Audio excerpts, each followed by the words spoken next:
Olá! Chegamos à última parte da disciplina de ondas eletromagnéticas e nessa trataremos de forma geral dos guias de ondas.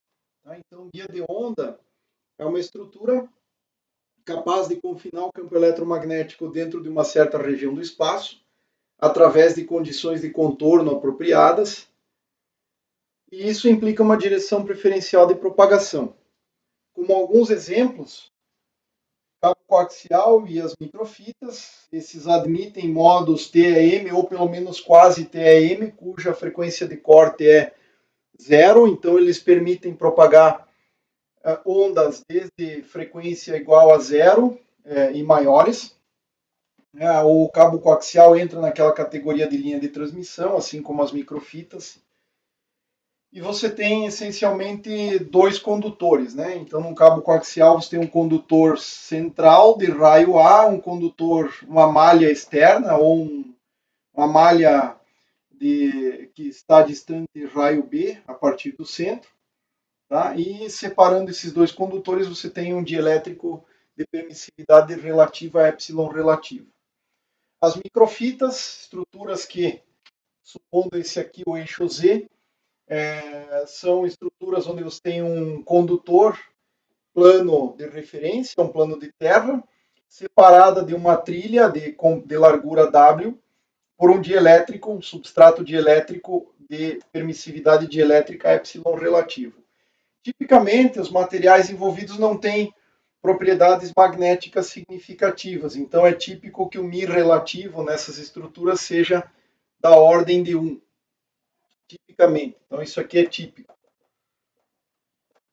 É possível, por exemplo, no caso do guia coaxial, você, ao invés de ter um guia coaxial, você ter uma única superfície condutora aqui. Ou seja, é um cano metálico de diâmetro A, de raio A, desculpa, onde você pode ter, por exemplo, se você quiser considerar os guias metálicos ocos, o epsilon relativo igual a 1, mas naturalmente você pode preencher por um dielétrico de epsilon relativo maior que 1, o que muda as dimensões de projeto, por exemplo. Tá? Então, os guias metálicos ocos, eles operam somente a partir de uma certa frequência, denominada frequência de corte daquele modo. Cada modo tem sua frequência de corte e, naturalmente, os modos para os quais a frequência de operação é menor do que aquela frequência de corte estão ditos cortados. Tá? Então, você tem propagação apenas a partir de uma frequência mínima, que é a frequência do modo fundamental, e aí vão surgindo frequências de corte dos modos superiores, e isso define, então, quantos modos vão se propagar a partir da frequência de operação e a sua relação com as frequências de corte. Tá? Esses aqui, por conta da relação entre as dimensões e as frequências de corte, esses tipos de guias metálicos ocos, ou mesmo que você preencha com um dielétrico de epsilon relativo maior que 1, eles são utilizados tipicamente na faixa das microondas. Então, a partir aí de 1 GHz para cima. Porque em frequências menores, essas dimensões aqui se tornam muito grandes e torna inviável a propagação. Então, aqui é uma canaleta metálica, paredes metálicas, todas elas conectadas entre si. É um cano metálico de seção retangular aqui. E você tem aqui, nesse caso, frequências de corte não nulas e a existência de modos TE, TM, e dependendo da geometria, se não for circular, se for elíptico ou eventualmente outra geometria qualquer, você tem modos híbridos, modos que não são nem TE nem TM. Tá? E, finalmente, outro exemplo de guia de onda são os dielétricos. Esses aqui são utilizados em frequências ópticas, ou seja, a partir do infravermelho e para cima. Um exemplo mais notório é a fibra óptica, onde você tem um núcleo de diâmetro A, de índice de refração N1, uma casca de índice de refração N2, e a partir daí você tem o meio externo N3, ou pode ter uma camada protetora de revestimento, etc., onde N1 tem que ser maior que o N2 e que é maior que o N3. Aí a radiação eletromagnética, a onda eletromagnética, fica confinada no núcleo. Eventualmente, no caso da fibra, você pode vazar radiação para fora, aqui nessa região de casca. Então, esse aqui é o núcleo da fibra. E esta outra região aqui é chamada de casca. E, às vezes, você tem modos de casca que se propagam aqui. Mas o interesse maior é você confinar radiação dentro do modo de núcleo, ou seja, dentro do núcleo, a luz confinada aqui dentro. E também é possível fazer guias combinando dielétricos na forma de guias retangulares. Você pode fazer uma série de geometrias. Aqui são apenas alguns exemplos, tá certo? O que é mais relevante nessa história toda é o fato de que as condições de contorno para os campos eletromagnéticos implicam a existência de uma direção preferencial para a propagação da onda. E essa direção é denotada pelo eixo Z. Então, nós vamos aqui trabalhar alguns aspectos gerais de guias de ondas. Esses aqui são alguns exemplos mais simples.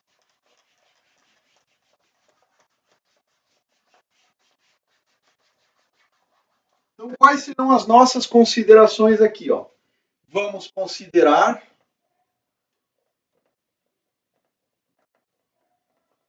guias de ondas que têm a seguinte propriedade: invariantes por translação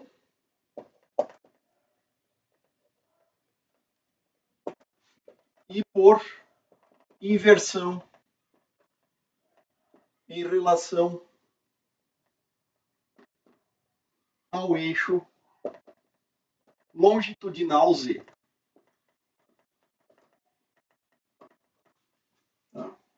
Então, translação significa o guia é idêntico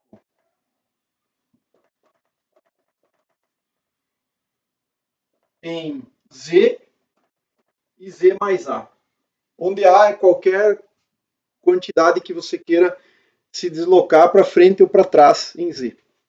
Então, a seção transversal não muda. Tá? Outra forma de encarar isso aqui, seção transversal invariante por translação em Z.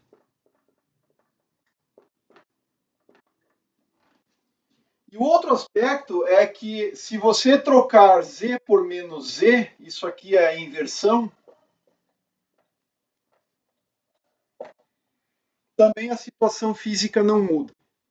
Você tem uma onda propagante e você, se trocar Z por menos Z, vai ter uma onda contrapropagante, mas elas têm em módulo a mesma constante, as mesmas características, o mesmo perfil de campo. A única coisa que muda é a direção de propagação. Então, o guia também é invariante por inversão. Significa que as ondas propagantes e contrapropagantes têm as mesmas, a mesma constante de propagação.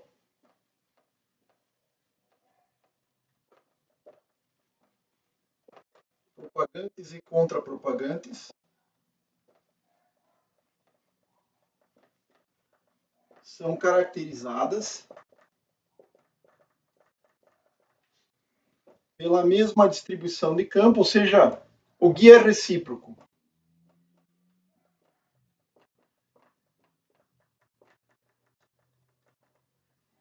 Dado um modo, né? Claro, de um determinado modo. Então, ondas propagantes e contrapropagantes em um determinado modo têm a mesma distribuição, mesmo perfil de campo, e velocidade de propagação, se você quiser pensar em termos de velocidade e não de constante de velocidade de propagação, mesma atenuação, etc. Tá? Então, isso aqui é uma propriedade geral. Guia é idêntico se você fizer uma translação e se você fizer a troca de Z por menos Z, o cenário físico não muda.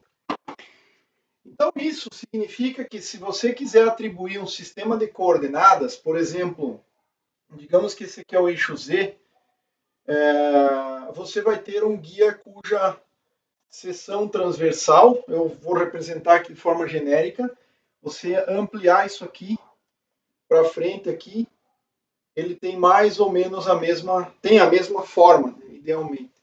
Tá? Então você pode ter, por exemplo, um material 1 aqui, um material 2, pode ter mais camadas e tudo mais, mas, na essência, se você fizer um corte em qualquer seção transversal, a seção transversal cortada, por exemplo, no plano XY aqui, tá? Digamos que esse aqui seja o eixo X e esse seja o eixo Y, então para dentro está o eixo Z, você teria, fazendo um corte aqui, você teria lá essa seção transversal, que eu não sei se eu consegui reproduzir aqui exatamente, mas teria essa seção transversal, onde aqui é o material 1 e aqui é o material 2.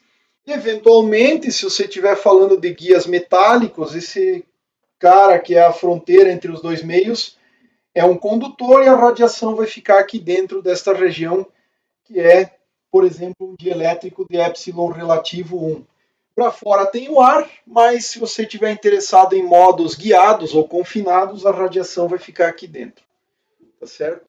Naturalmente, você pode ter mais de uma região condutora ou mais de um material, enfim, isso aqui só vai te impor, ao final das contas, as condições de fronteira. Dada esta propriedade geral do guia de onda, nós temos então como fazer um certo tipo de análise matemática, que é a definição do que nós vamos fazer agora, chamada decomposição transverso longitudinal.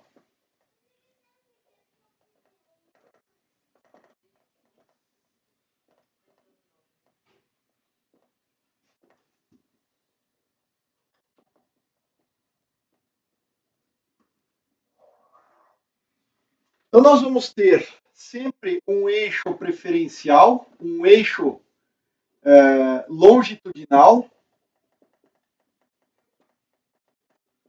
que é a direção de propagação dessas ondas dentro do guia, direção preferencial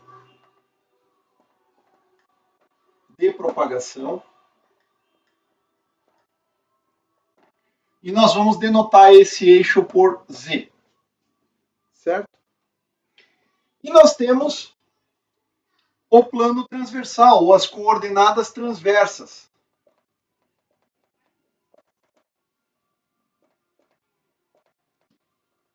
Eu vou denotar por R vetor transverso, que engloba duas componentes, x1 e x2. Isso aqui, se você tiver um guia de simetria retangular, x e y. Mas se for cilíndrico, circular, ρ e φ. Então aqui depende de qual é o tipo mais apropriado de coordenadas transversas. Então, por exemplo, cartesiano ou retangular, melhor usar xy. Se tiver simetria circular, cilíndrica circular, ρ e φ. Então isso aqui é cilíndrica circular.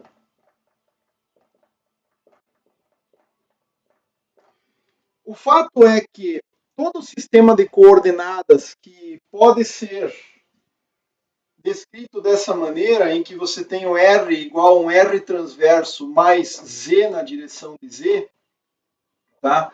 Ou seja, R transverso e Z, em termos de coordenadas, em que você preserva a variável Z longitudinal, esse tipo de sistema de coordenadas são ditos sistemas cilíndricos.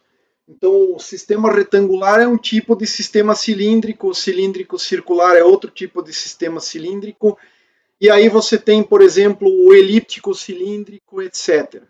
Existe mais de 20 sistemas catalogados, onde você conhece como calcular, você tem expressões em livros de análise matemática de como calcular laplaciano, rotacional, etc., são bem estudados. Então, os principais é o retangular, o cilíndrico circular, o cilíndrico elíptico e também tem o cilíndrico parabólico. Se não me falha a memória, são bastante úteis em vários problemas. Então você quebra vetores dessa maneira aqui, ó. Você escreve o vetor posição na forma R transverso mais Z na direção Z. Tá? Então essa é a natureza da decomposição transverso longitudinal. Você simplesmente aplica uma separação do vetor, de qualquer vetor A, tá? Então para vetores em geral, você vai ter o A igual componentes transversais no sistema transverso que melhor se adaptar ao problema. Note que isso aqui depende de tudo, né? Depende do R transverso, depende de Z e depende do tempo. Mais uma componente longitudinal, que também depende do R transverso, depende de Z e depende de T, está apontando na direção de Z.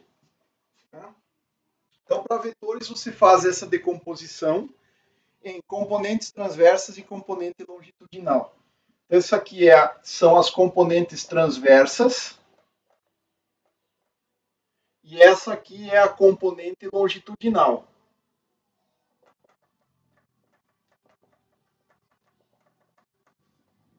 Componentes transversas, componente longitudinal. Operador diferencial nabla, você faz a mesma coisa. Operador nabla. Você vai decompor ele em nabla transverso mais a componente longitudinal. Tá? Se, porventura, caso especial, o seu sistema é retangular, para o sistema cartesiano ou retangular, você pode simplesmente lembrar que o nabla transverso vai ser d de x na direção de x mais d de y na direção de y. Então, tudo que tiver derivadas em relação às variáveis transversas fica nesse operador nabla transverso. Tudo que tiver derivadas em relação ao eixo longitudinal, d de z. Ok? Então, a ideia da decomposição transverso longitudinal é, já que existe uma direção preferencial de propagação, nós vamos explicitar isso nos sistemas de equações, fazendo a decomposição dos vetores em componentes transversas e componentes longitudinais. Ok? Então, isso aqui é muito importante que a gente lembre sempre. Bom, dito isso, o que acontece?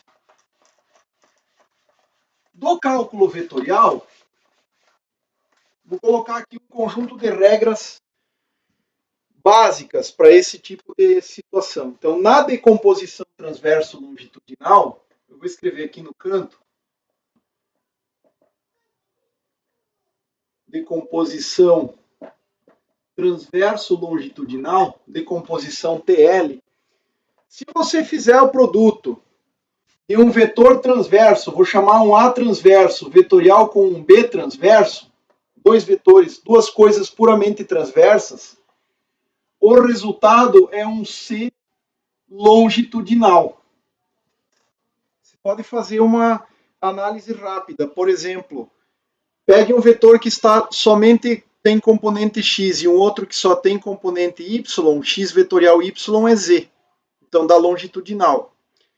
Se você pegar y vetorial x, dá z também. Tá? Então, em geral, isso aqui tem componentes xy, isso aqui também. É o que pode ter, porque eles são puramente transversos. Usando o sistema cartesiano, mas qualquer outro sistema de coordenadas, se você fizer transverso, vetorial, transverso, dá longitudinal. Então, isso é uma propriedade essencial dessa decomposição transverso longitudinal. Se, por outro lado, você fizer transverso vetorial com alguma coisa longitudinal, isso aqui vai dar um transverso. E vice-versa, né? Se você fizer longitudinal vetorial transverso, se você fizer longitudinal vetorial transverso, vai dar um outro vetor lá, mas é transverso. E é fácil de ver isso também, ó. Se você pegar como exemplo vetor A transverso que só tem a componente x, AX na direção de x, x vetorial z vai dar a direção de y. Rigorosamente vai ter um sinal menos, mas vai ser um vetor puramente transverso. Se você pegar, por exemplo, o z vetorial 1b, que só tem a componente x, z vetorial x dá y, que é transverso. Se você pegar z vetorial y, vai dar menos x, que é transverso. Então, tudo que for longitudinal multiplicando o transversal vai dar transversal. Transversal vetorial longitudinal, transversal. E, obviamente, que longitudinal vetorial longitudinal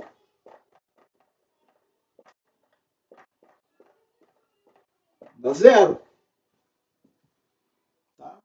Então, lembre dessas propriedades no produto vetorial. Naturalmente que outras propriedades essenciais. Longitudinal, produto ponto com alguma coisa que é transversal dá zero, naturalmente. Longitudinal, ponto, produto ponto com longitudinal vai dar, por conta desse produto escalar aqui, vai dar 1. E naturalmente que transverso, ponto transverso, pode ou não dar zero, porque eu vou ter componentes x e componentes y para cada vetor, no caso do sistema cartesiano. Então, isso aqui vai dar ax bx mais ay by, no caso geral. Tá? Mas, transverso, longitudinal ponto transverso, ou transverso ponto longitudinal dá zero, porque eles são direções ortogonais. Então, essa aqui é a parte do produto ponto. Bom, dito isso, para que a gente possa resolver um guia de ondas, a gente tem essa estrutura, que é invariante ao longo do eixo Z. Tá? Então, eu estou decompondo os campos. Então, por exemplo, eu teria aqui, olha, um guia de ondas, uma certa seção transversal, vai ter materiais, pode ter várias camadas aqui. Esse aqui é o eixo Z. Então, o que eu estou fazendo? Eu estou dizendo que, assim como as coordenadas, digamos aqui, ó, é o x1 e aqui é um certo x2, tá? Melhor para cá, né? x1 vetorial x2 dá a direção de z. x1 vetorial x2 direção de z. Então aqui, ó, veja só. Você vai ter as componentes transversas. Por exemplo, se você tiver um vetor, esse vetor ele pode estar inclinado nesse sistema de coordenadas, ele vai ter as componentes aqui no plano transversal, que é a componente transversa, e ele vai ter a componente z, que é a componente longitudinal. Então, o vetor qualquer ele está decomposto dessa maneira. Componentes transversas são aquelas componentes que são contidas no plano transversal, e a componente longitudinal é aquela componente na direção preferencial de propagação. Essa é a ideia essencial. Tá? Então, o que nós fazemos adicionalmente aqui? Nós podemos simplesmente pegar as equações de Maxwell e escrevê-las na decomposição transverso longitudinal. Então, objetivo aqui. Objetivo, reescrever as equações de Maxwell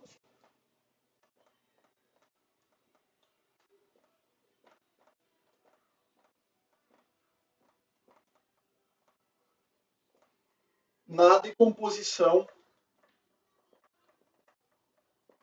transverso longitudinal. Para todos os fins, nós vamos considerar, como sempre, aquela ideia. Meios lineares, isotrópicos, homogêneos. E aqui homogêneos por partes, tá? Porque se eu tenho um guia de ondas, naturalmente que existe mudança de meio material. Então, o sistema todo não é homogêneo. Aqui eu tenho material 1, aqui tem material 2. Mas o que eu vou fazer aqui é homogêneo por partes. Se você quiser, você pode fazer a dedução da decomposição no caso geral, ou não usar E e H. Eu só vou usar E e H aqui. Você pode usar E, B, D, H, usar todos, aí você não precisa fazer essa consideração de homogêneo por partes aqui. Então vamos lá. Quais são as equações de Maxwell nesse sistema aqui? Meios lineares, isotrópicos, homogêneos e homogêneos por partes. Tá? Onde tiver mudança de meio, eu aplico o quê? Condições de contorno, é assim que é trabalhado. Senão eu teria derivadas espaciais de epsilon, mi, etc. Eu tenho que trabalhar com isso. Tá? Mas no nosso caso, é homogêneo por partes. Eu vou introduzir, eventualmente, alguma mudança de meio através de condições de contorno. Então, as equações de Maxwell, elas, de forma geral, são assim, para esse tipo de meio. Eu vou considerar, por simplicidade, ρ igual a zero. Vetor J, se tiver sigma e, mas aqui, para simplificar, vamos considerar igual a zero também. Tá? E nós vamos ter, então, divergência do vetor elétrico E igual a zero. Note que se tivesse epsilon dependente da posição, o gradiente opera sobre ele. Então, aqui, você teria que ampliar essas contas. Tá? Mas para nós aqui, não ficarmos perdidos em um monte de detalhes matemáticos e perder de vista o efeito que a gente quer buscar, a gente vai considerar esse sistema de equações aqui, certo?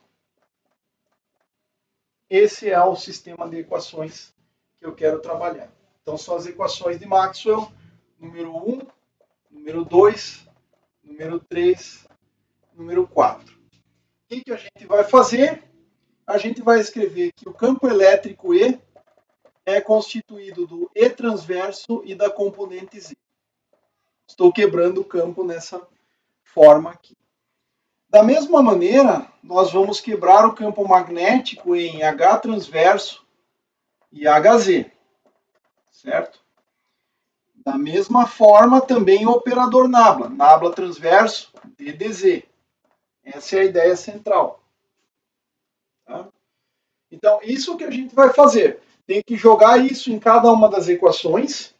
Basta fazer, por exemplo, a equação 1 e a equação 3, porque você já tem ideia do que acontece com 2 e 4. Mas, vamos lá, vamos fazer uma delas aqui primeiro. Olha só. Equação de Maxwell, divergência de E igual a zero. Eu vou fazer em detalhes essa aqui. Ó, nabla transverso, DDZ, produto ponto com E transverso e EZ. E isso tudo dá zero. Tá? Então eu sei que o produto ponto só é não nulo quando eu pego o vetor com aquela mesma direção. Então aqui eu tenho nabla transverso, ponto E transverso. Aqui vai ter toda a divergência transversal desse vetor. Se for cartesiano é dx dx mais dy dy, tá? Mais dz dz igual a zero. Eu deixei explícito agora a separação entre os operadores diferenciais e as componentes dos campos. E ainda eu posso escrever isso aqui da seguinte forma, olha, divergência transversa das componentes transversas do vetor elétrico igual menos dz dz. A ideia, no final das contas, se você tiver componentes longitudinais, um caso que não dá para fazer é o caso, dessa maneira, é o caso TAM, modo TAM, mas se você tiver essa componente, você resolver essa componente, porque aí isso entra como fonte para o campo transverso.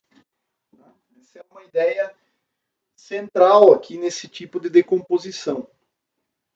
Então, a primeira das equações de Maxwell toma esta forma aqui, seria a nossa equação 1A. Então, mesmo para a equação 2, aí você vai ter nabla transverso ponto H transverso igual a menos DHZ dz, seria a nossa equação 2A. E aí vamos para essa equação aqui, ó, Tá? Fazer essa decomposição transverso longitudinal. O que nós vamos ter? Rotacional de E igual rotacional a parte transversa mais DDZ na direção DZ, vetorial com E transverso mais EZ na direção DZ, certo? Então aqui é produto vetorial, não é mais escalar. Estou pegando a lei de Faraday-Lenz agora. E isso tudo é igual a menos μ derivada temporal de H. Só que a derivada temporal de H agora quebra em derivada do H transverso no tempo menos μ derivada do Hz em relação ao tempo.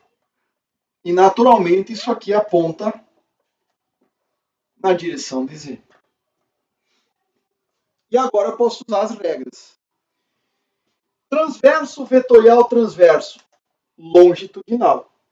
Tá? Então, daqui, olha, nábula transverso, vetorial e transverso é a única possibilidade de dar longitudinal. É só olhar a regra aqui. Transverso, vetorial, transverso é a única coisa que fica longitudinal. Porque qualquer outro produto dá ou transverso ou dá zero. Tá? E qual que é a única componente do vetor do lado direito que é longitudinal? Menos μ dhz dt. Então, menos μ dhz dt. Na direção de z, naturalmente. Tá? Apontando na direção de z. Então, essa é a primeira das equações. O restante, veja só, z vetorial z é zero. Transverso vetorial longitudinal. Longitudinal vetorial transverso é transverso. E a única parcela transversa que eu tenho aqui é essa derivada temporal do H transverso lá. Então, ao final das contas, eu vou ter nábula transverso operando sobre o EZ, mas aí note que, como isso aqui vira um escalar na direção, vezes a direção de Z, é uma função aqui, né? Eu posso escrever assim, ó. Nábula transverso é o gradiente transverso da componente Z vetorial com a direção de Z, certo?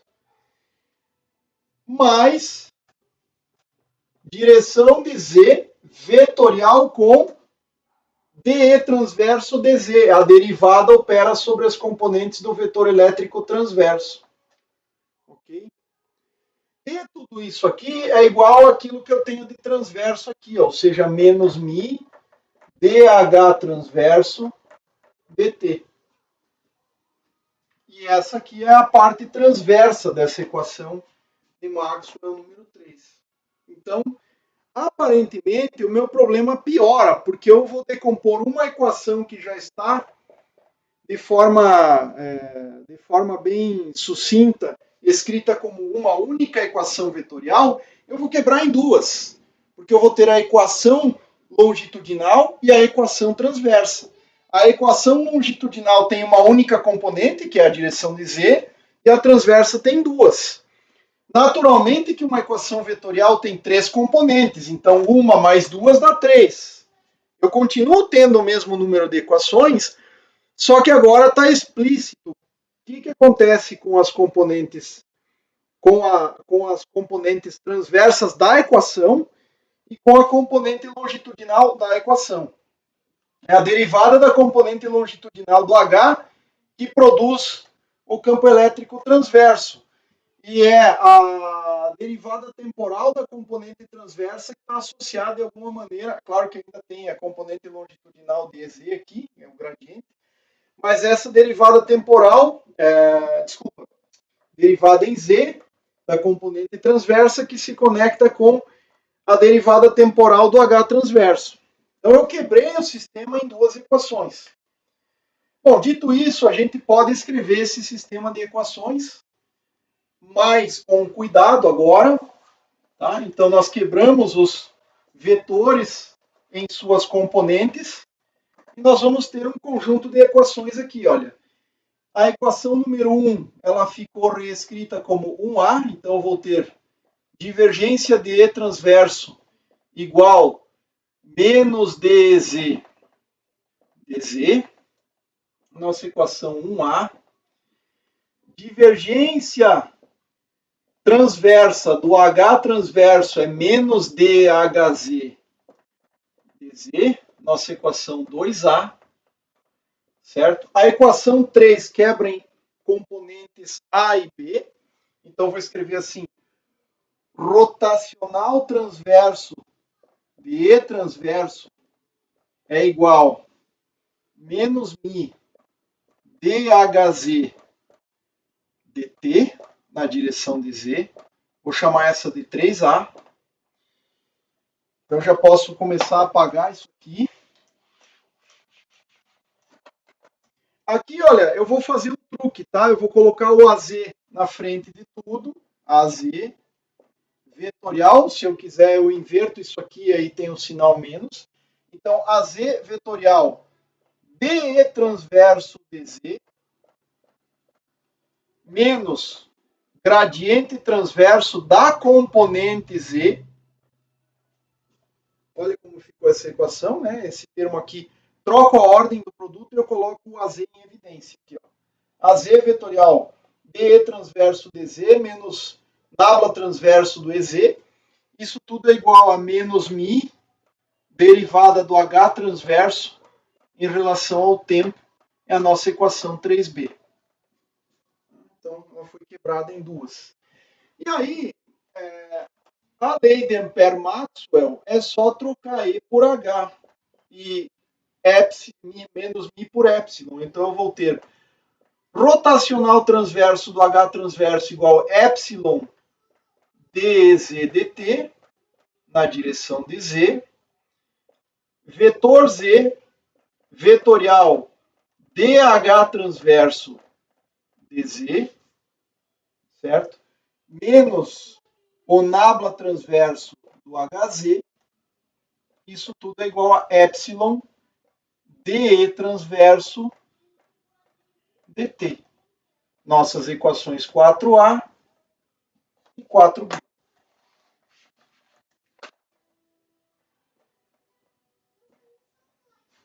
Então, essas são as equações de Maxwell que eu tenho que resolver para solucionar o problema de um guia de ondas.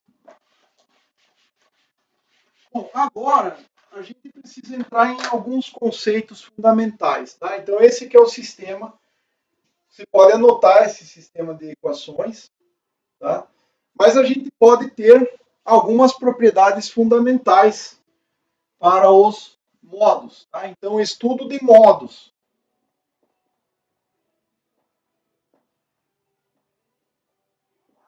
Então, o que são modos? Uma definição bem simplificada do que são os modos de propagação de um guia de onda, né? De modos de um guia de ondas. De um guia. Modos são soluções das equações de Maxwell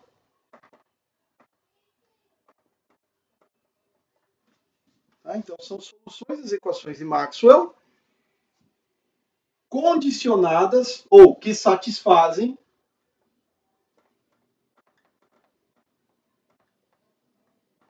as condições de contorno impostas pela geometria e materiais do guia de onda, né? Então, pelo guia de ondas. E aqui entra geometria e materiais. Ok? Então, entram essas duas coisas aí, fundamentalmente. É importante observar que existem certas características quanto ao aspecto vetorial.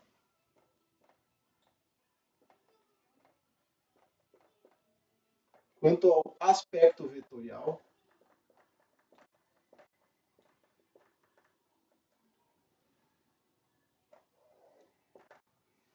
Eu tenho alguns tipos de modos fundamentais, assim, de modo, Essa palavra fundamental lembra modo fundamental do guia, não é nesse contexto que eu quero dizer.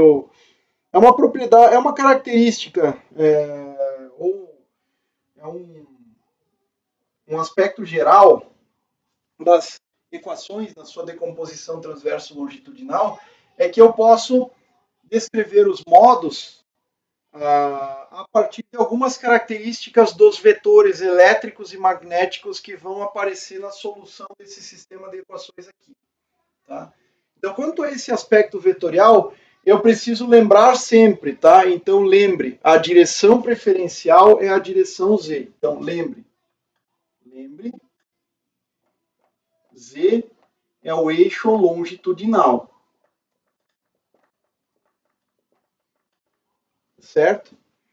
Se Z é o eixo longitudinal, eu tenho modos TEM,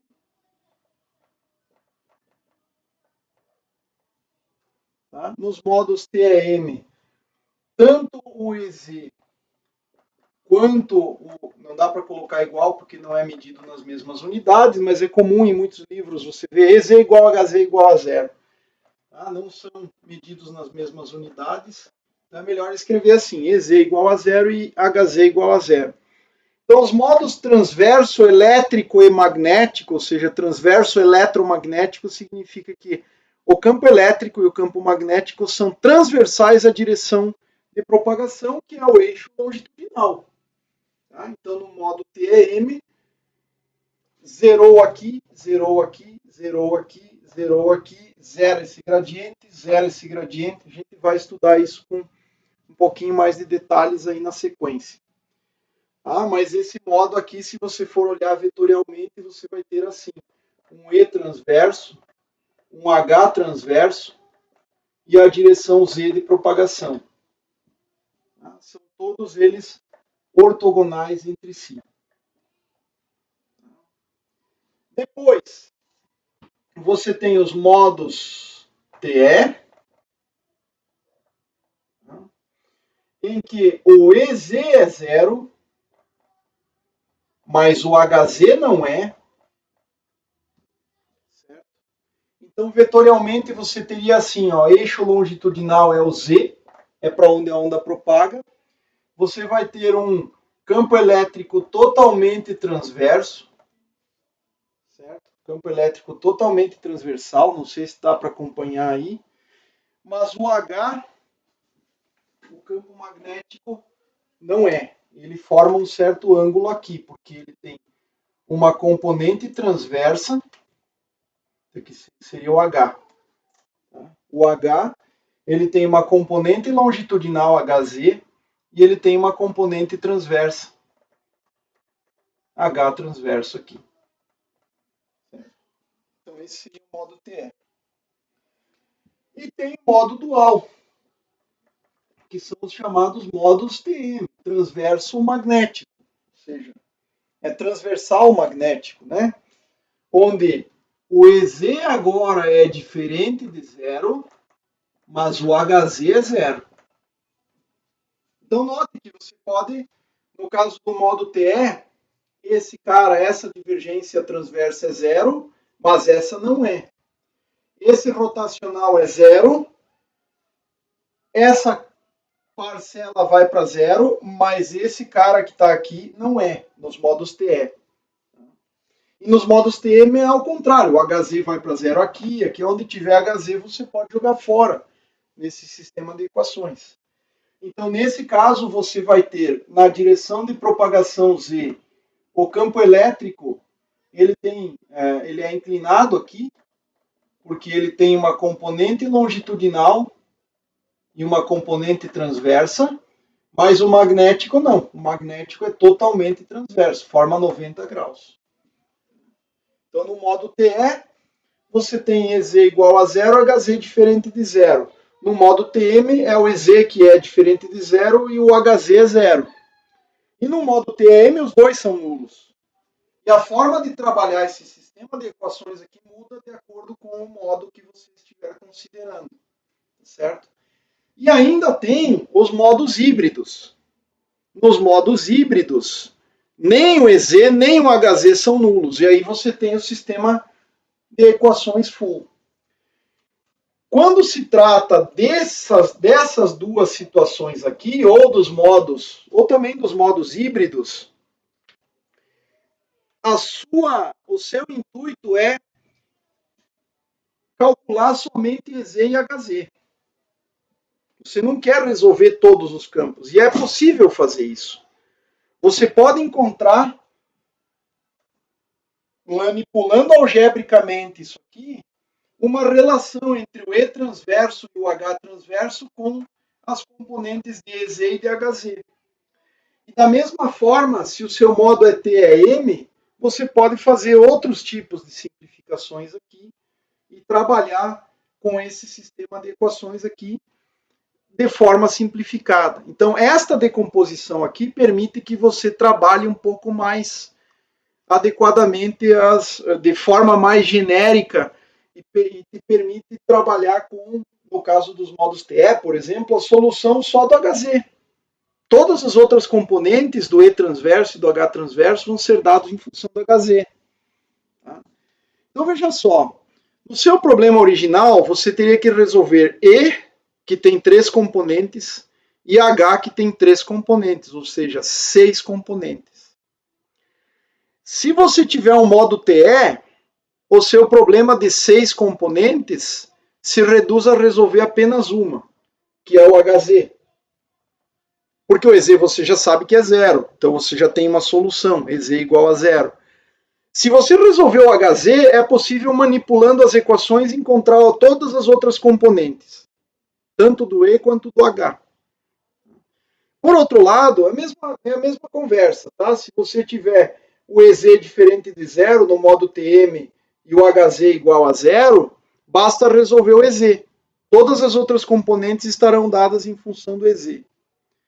Pior caso, modo híbrido, você vai ter que resolver duas componentes, EZ e HZ.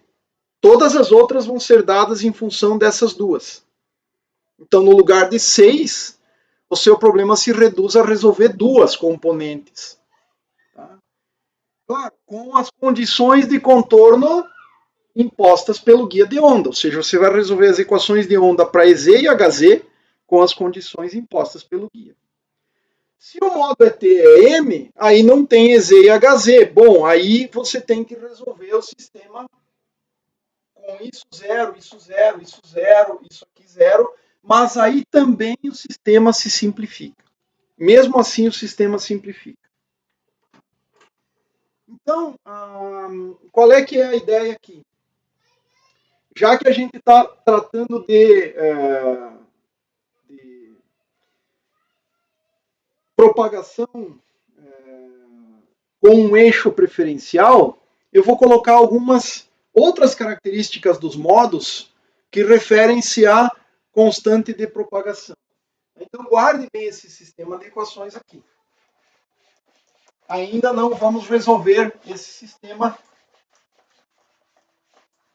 que pode se tornar bem complexo. Mas é melhor resolver duas componentes do que 6. Então, quanto à constante de propagação,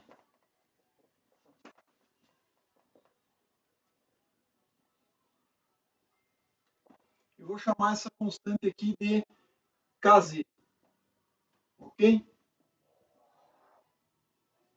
Lembre que as nossas soluções são do tipo E transverso, como função de tudo, eu posso escrever assim. É um vetor E transverso que só depende das variáveis transversas. Método de separação de variáveis, E elevado a I, ômega T, mais ou menos Kz, vezes E. Onde esse mais implica a onda propagante e o menos a onda...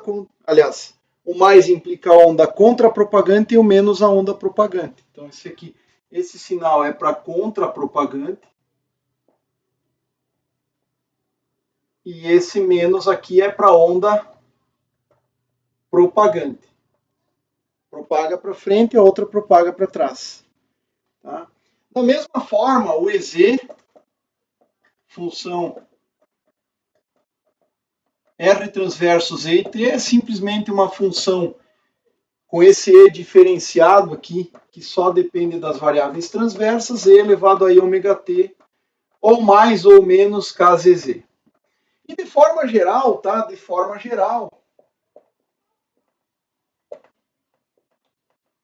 o que nós estaríamos fazendo é qualquer vetor, qualquer função, a gente estaria quebrando a dependência pelo método da separação de variáveis. A, função só da parte transversa, E elevado a I ômega T menos KZZ. Ou mais KZZ se você quiser a onda que propaga para trás. Né? Então, menos ou mais aqui, aí depende de qual das duas que você está considerando. Então, esse KZ aqui, quando você resolve a sua equação, ela vai ter um resultado específico para o modo. Tá? Então, o KZ ele pode ser igual ao complexo conjugado, ou seja, ele é real puro. Isso significa modos propagantes. Tá? Suponha meios sem perdas, tá? Por simplicidade aqui. Então, esses são os modos propagantes. Por quê? Porque se você tomar a parte real, a onda oscila em Z. Você tem um comportamento oscilatório em Z, mas não decai a amplitude. Eu estou desconsiderando perdas aqui. Tá? Em guias de onda metálicos, em estruturas de guiamento que tem metais, é claro que vai ter um termo exponencial de decrescimento por conta do efeito de perdas nos metais. Mas se você estiver considerando todos os materiais ideais, esse termo não aparece, tá? Ou o KZ é real puro, ou ele é imaginário puro, num guia de ondas metálico oco, por exemplo. Então, segunda situação, melhor tirar esse asterisco para não dar ideia de complexo conjugado aqui. Segunda situação, o KZ é o negativo do KZ complexo conjugado, então ele é um imaginário puro. Isso leva aos chamados modos evanescentes. Modos evanescentes. No modo propagante, você tem o E elevado a I ômega T, por exemplo, menos KZZ. Ou mais KZZ, mas esse cara é real. No modo evanescente, eu vou pegar só a onda que vai para frente aqui para ficar mais simples. Tá? Você vai ter a dependência com E elevado a I ômega T menos módulo do KZ vezes Z. Então, note que oscila no tempo, mas decai em Z. Então, se você olhar para esta solução aqui, ó, em Z, ela é oscilatória. Esta outra solução aqui em Z, ela é de decrescimento em Z. Ela decai em Z. Ela é exponencialmente decrescente. Então, esse modo aqui, se você insere num guia de ondas, ele vai ser extinto exponencialmente numa distância Z, numa certa escala de distâncias, que é dada pela solução desse número aqui. Então, você vai resolver o módulo, você vai encontrar esses números aí. E existem ainda, no caso em que guia de onda dielétrico, por exemplo, você tem KZ complexo como solução. Você tem soluções que são complexas. Isso aqui indica modos de vazamento, modos de radiação, etc. Tá? Meios sem perdas aqui. Estou considerando meios sem perdas. Meios ideais. Tá? Em meios ideais, sem perdas. Então, se o KZ é complexo, a onda oscila e atenua. Você tem modos de vazamento e de radiação.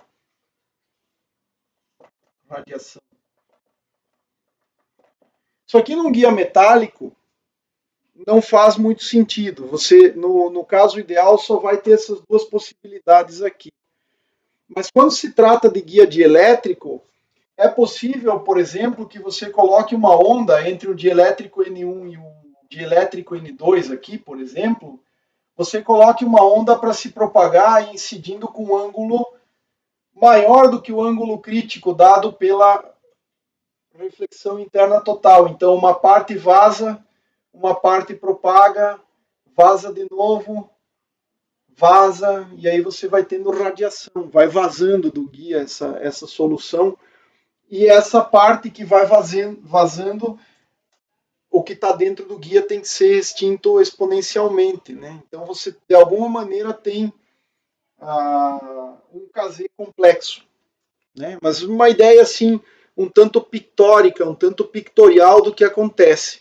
Tá? Você tem que tomar muito mais cuidado. Isso aqui é uma solução de uma equação transcendental e que são soluções possíveis. As condições de contorno sendo satisfeitas, todos os casês que você encontrar e os K transversos que você encontrar, satisfazendo as equações, vão corresponder a modos. Então, de forma geral, o modo é uma solução das equações de Maxwell com as condições de contorno impostas pelo guia de ondas. Então, isso é uma coisa fundamental de guias de ondas também. É interessante, por exemplo, quando se trata de guias de ondas dielétricos,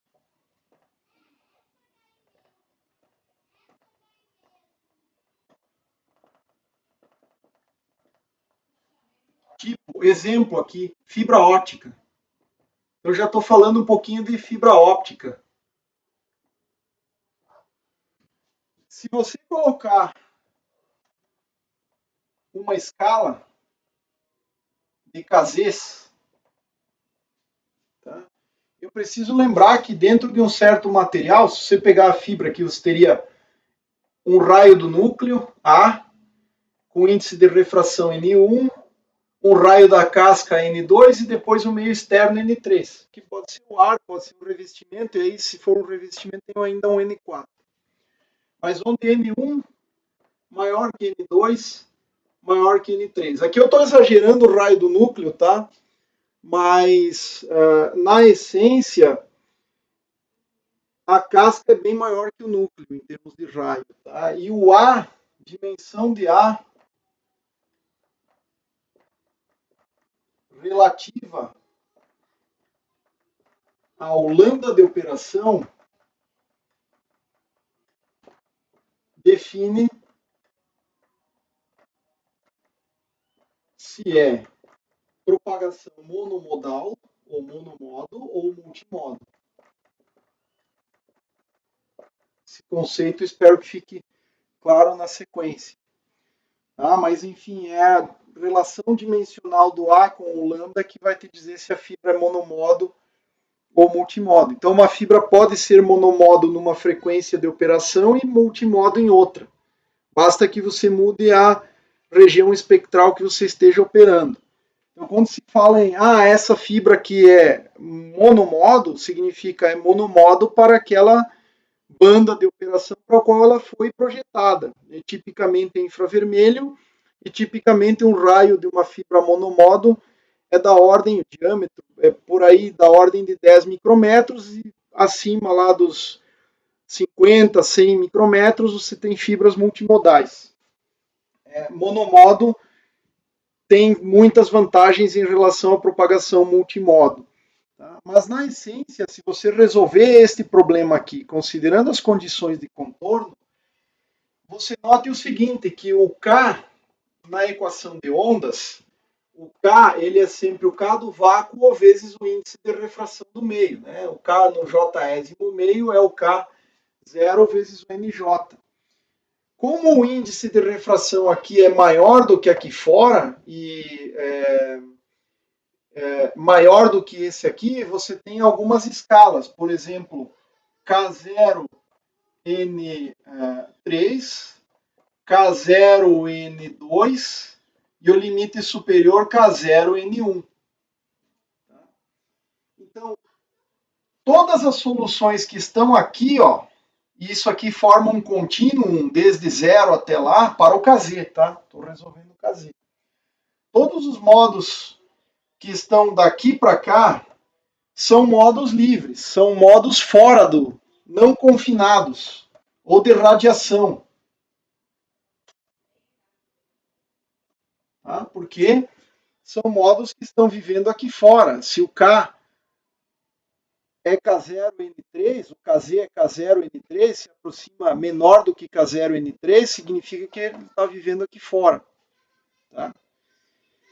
Se porventura você tem um conjunto de soluções, normalmente esse conjunto aqui é discreto, tá? Aqui dentro, entre K0N3 e K0N2, significa que a maior parte da energia propagada pela fibra está na casca. Então, essa aqui é a casca, esse aqui é o núcleo.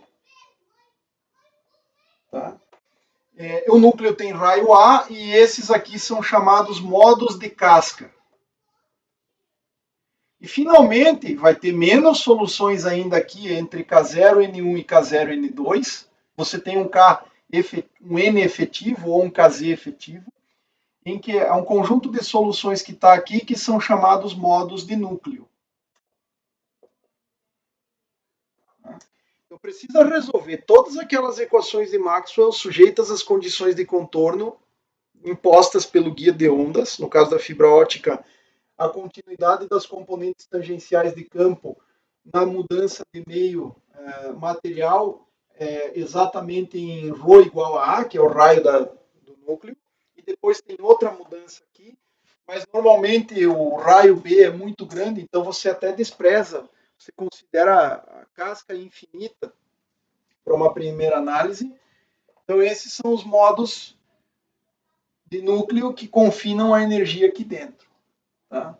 Se você tiver a menos de um efeito de polarização você sempre vai ter duas, que seria orientada assim ou assim. Claro que na aproximação chamada modos linearmente polarizados dentro da fibra, ou vertical ou horizontal, tá? Se você tiver uma única solução do Kz aqui dentro, tá? Um único Kz no núcleo, a menos da polarização,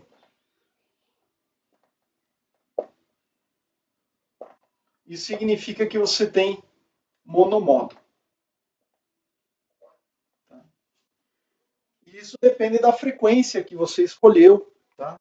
Ao passo que se você tiver mais de uma solução ou mais de um Kz aqui nesse intervalo, você já pode considerar multimodos ou multimodal, propagação multimodal na fibra ótica.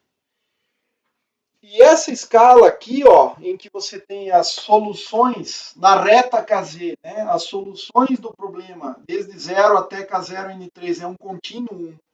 Você tem os modos não confinados, vivem fora da fibra. De K0N3 até K0N2, você tem os modos de casca. De K0N2 até K0N1, você tem os modos de núcleo. Toda essa região aqui é discreta.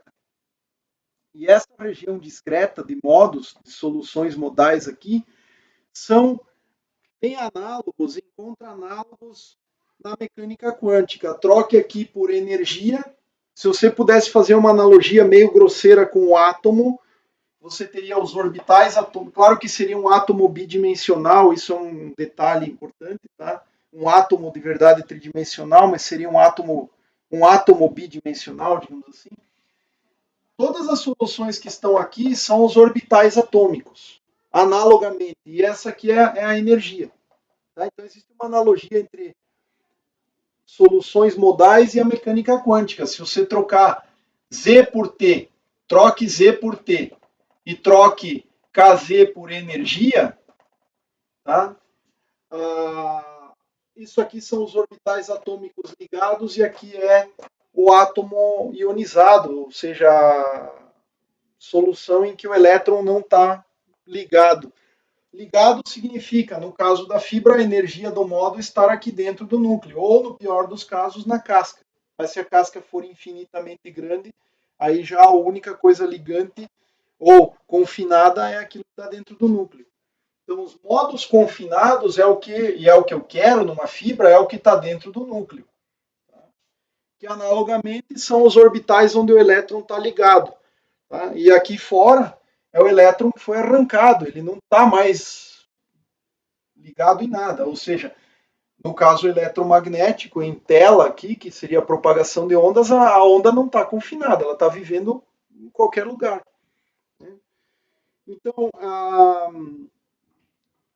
isso é, de forma geral, o que a gente pode inferir aqui a respeito do espectro de modos. Você pode ter uma região contínua, uma região discreta de modos, e o que interessa numa fibra é o que está soluções dentro do núcleo. Se tiver uma única solução de Kazé aqui, é monomodo. Se tiver mais de uma, propagação multimodal.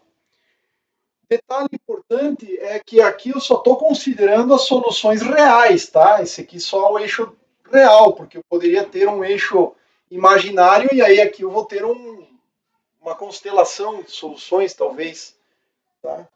Mas para a parte real do Kazé, né, essa aqui seria soluções puramente reais. Então aqui são modos não confinados, aqui tenho confinamento na casca, confinamento no núcleo. A casca pode ser tão grande em termos dimensionais que aqui tem quase um contínuo de soluções também. Tá? Assim como teria no terceiro meio, que aí é o espaço livre, geralmente. Ou tem o revestimento e depois o espaço livre.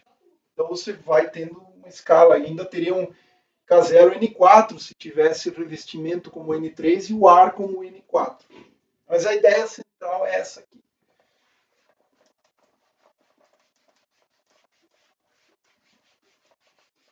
Bom,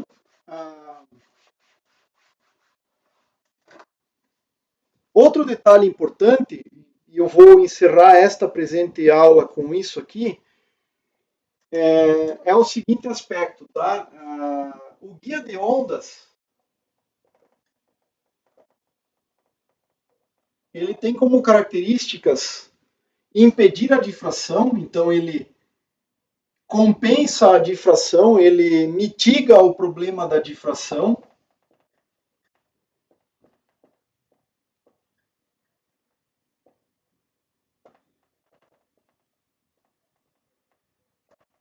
E esse problema da difração de forma geral, é o desvio que ocorre em relação à ótica geométrica, em que você espera os raios seguindo trajetórias perfeitamente definidas. Se você deixar a onda no espaço livre, ela se espalha no espaço, então ela forma trajetórias não retilíneas. E esse tipo de espalhamento, vou chamar assim, espalhamento espacial, que está contido na difração, é o que implica o efeito.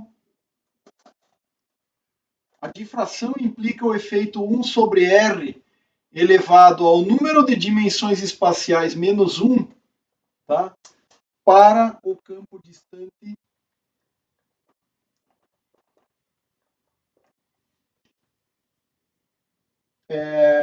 no sistema não guiado, no sistema sem fio, nos sistemas sem fio, vamos colocar assim.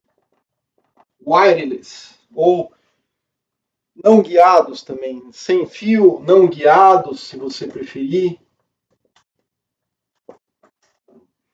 Então, curiosamente, a radiação eletromagnética emanada por uma fonte, uma antena, por exemplo, ela vai produzir um campo distante, o E de radiação, proporcional a 1 sobre R elevado a D menos 1. D é o número de dimensões espaciais.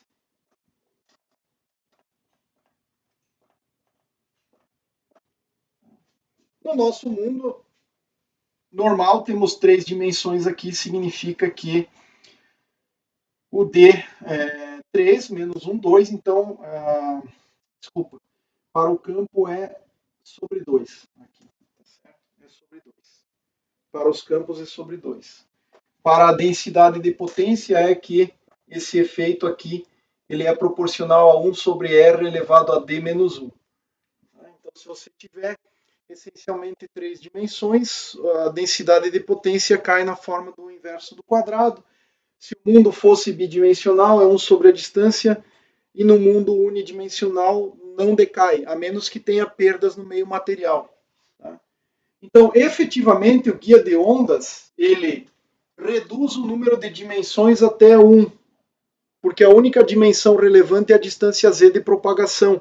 É como se você pudesse integrar as dimensões transversas. Tá? Então, o guia de ondas reduz efetivamente a dimensionalidade do espaço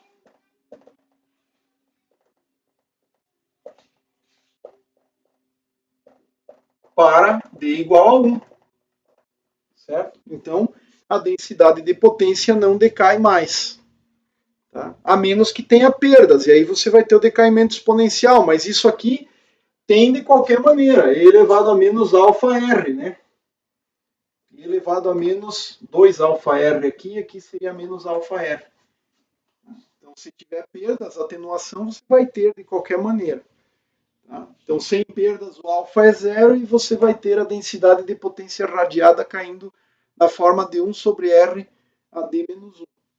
Isso aqui vem do fato de que a densidade de potência atravessando as fronteiras do espaço, numa distância R, a potência que atravessa seria a nossa potência radiada, ela é no limite quando R tende a infinito, a integral R elevado a D menos 1, em 3 dimensões isso aqui é R quadrado, em 2 dimensões é R, e um elemento infinitesimal de ângulo. No caso, 3 dimensões é o infinitesimal de ângulo sólido. Em 2 dimensões seria só um dθ, e em uma dimensão não acontece nada. Né? Então, isso aqui seria a densidade de potência radiada de ômega.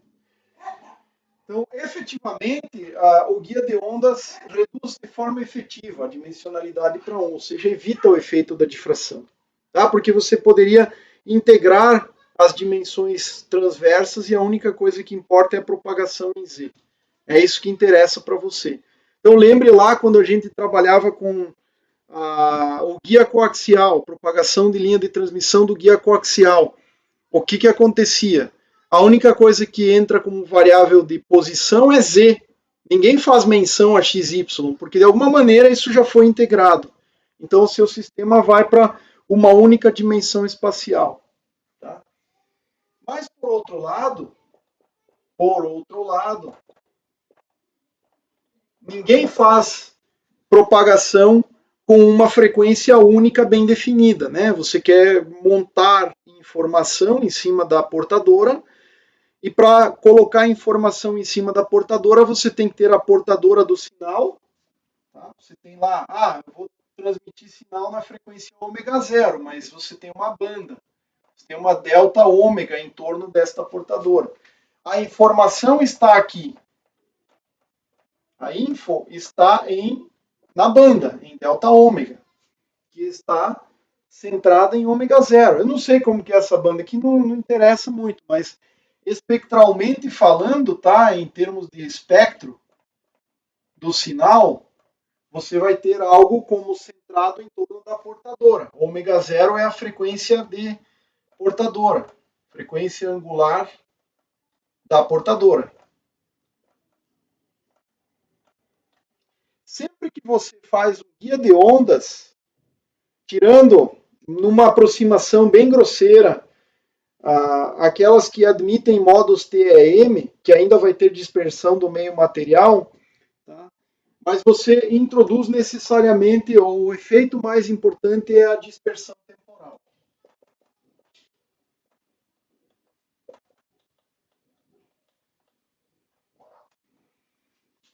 Então você mitiga o problema da difração, mas você inclui um efeito de dispersão temporal. E esse efeito é inevitável nos guias de ondas. Essa dispersão temporal aqui, ela tem efeitos intramodais, então você tem dispersão dentro do modo, intramodal e intermodal.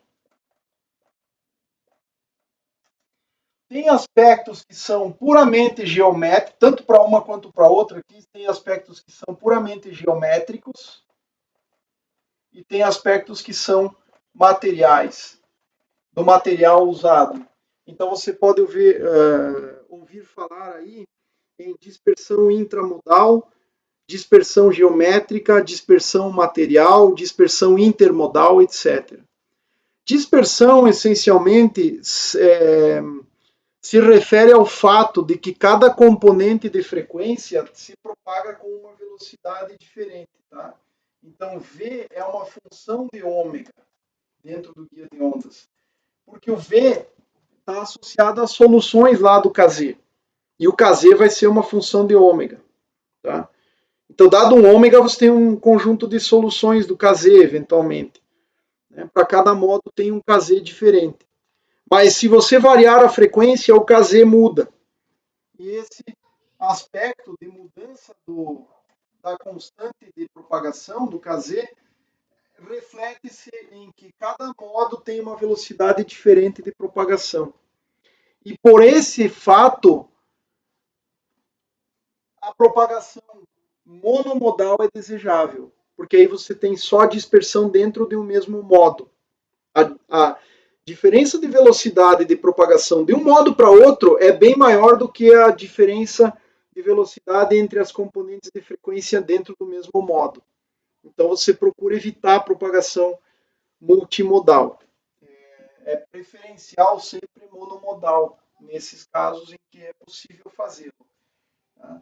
Mas existem aspectos que é a construção do guia, os materiais podem ser ideais, não apresentar nenhum efeito dispersivo, você pode ter materiais sem perdas, não dispersivos ideais.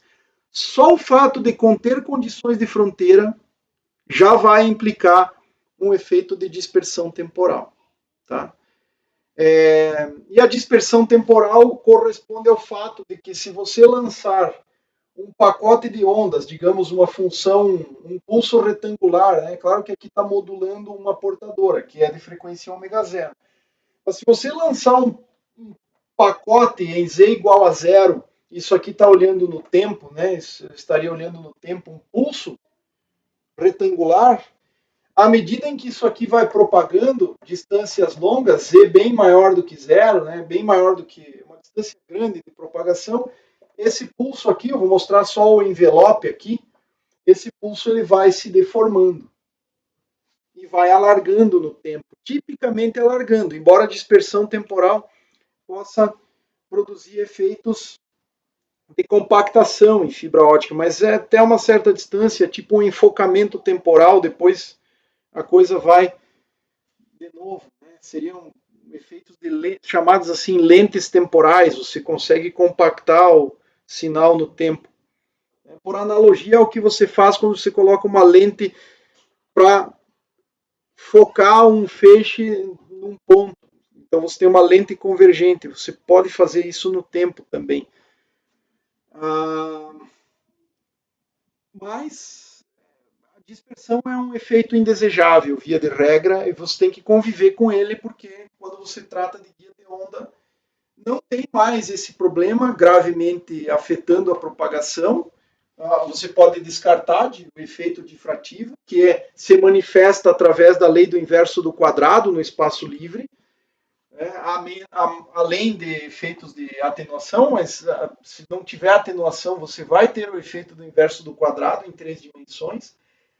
Você efetivamente coloca em cena só o eixo longitudinal, porque a radiação está confinada, então ela só pode andar em Z, ela está confinada nas outras dimensões. Significa que você pode integrar essas duas dimensões e trabalhar com uma única, que é a dimensão de propagação. Tá? Mas, mitigando o efeito da difração, um outro efeito, que é a dispersão temporal, é inevitável e isso aqui tem que ser, via de regra, considerado. Então, limite de distância propagada em sistemas com fibra ótica, por exemplo, não se dão apenas por efeito de atenuação, se dão por efeito de dispersão temporal. Tá? E aí eu jogo outro conceito que não faz parte desta matéria aqui, Então, quem tiver interesse pode dar uma buscada aí, que é a chamada interferência intersimbólica, ISI. Interferência intersimbólica. Em inglês, intersymbolic interference. Interferência intersimbólica. Em que, se você joga um trem de pulsos, esse cara alarga esse aqui também, a interferência entre eles teria bit 1, 0, 1.